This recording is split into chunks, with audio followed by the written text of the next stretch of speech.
Hi, my name is Ashley Hodgen, and I'm a paralegal student at Central Carolina Community College.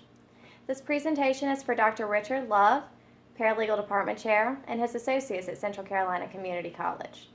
The purpose is to present data that suggests that a coffee maker in the classroom may provide multiple benefits to students suffering from strenuous schedules. We hope that you're as intrigued by this information as we are. I'd like to preface this data by stating that most of our paralegal students at CCCC will be attending full-time for the summer 2017 semester. That's a schedule of about 6 hours each day with only 2 10-minute breaks. I'd like to preface this data by stating that most of our paralegal students at CCCC will be attending full-time for the summer 2017 semester.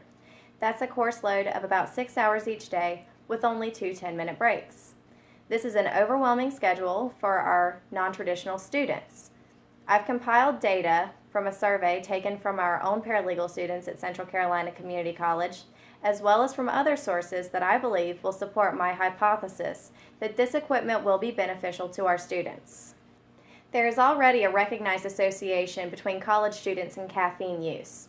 In our very own survey, we found that all respondents reported feeling tired and using caffeine to combat the effects of fatigue.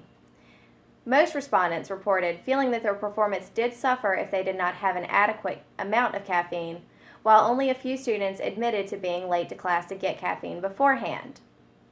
What I believe that this represents is a dilemma that our students likely face frequently. The dilemma is for a student who is already tired and overscheduled, to be tardy or to be on time but unprepared to learn.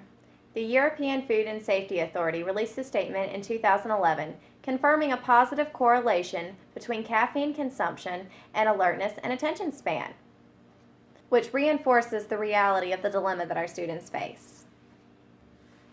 Now, of course, there may be many solutions to this dilemma, but what makes my solution particularly appealing is that, as it turns out, coffee breaks may have social and academic advantages. For those of you who are not familiar with the water cooler effect, it is a place or environment within a workplace where associates gather to exchange information informally.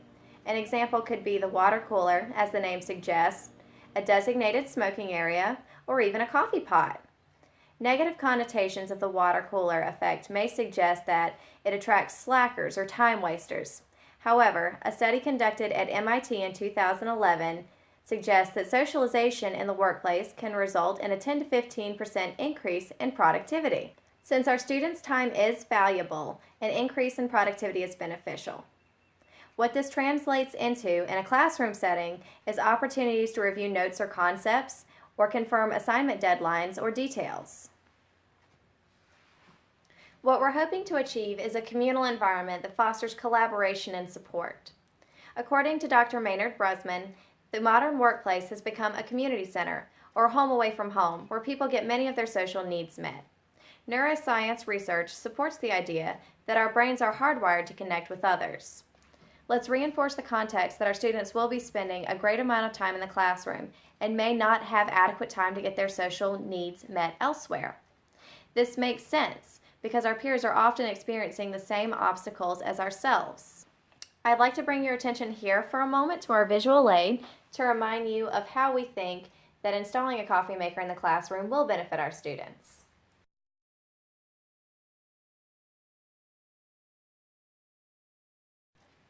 When students have the opportunity to buy coffee in class, they can make it to class promptly without having to worry about whether or not their performance will suffer. They do not have to leave campus to go get their caffeine fix, and therefore are able to stay and socialize with their classmates. This leaves more time for collaborative studies. Of course, this all seems like a good idea, and we always have to cover logistics. Students are very excited about this proposal, and some have even offered to donate a machine to eliminate equipment costs. The cost to students would be $1 per cup, and student surveys were comfortable with this price. The cost of supplies is around 50 cents per cup. Now, this is a not-for-profit operation, so funds are only to be used to maintain supplies. However, if there is a surplus in funds, the students are comfortable with using those funds for class activities, such as study lunches on long days, holiday or birthday parties, pretty much anything that promotes student morale and well-being. This concludes my presentation on the benefits of a coffee maker being installed in the paralegal student classroom. Thank you for your time and consideration on this matter.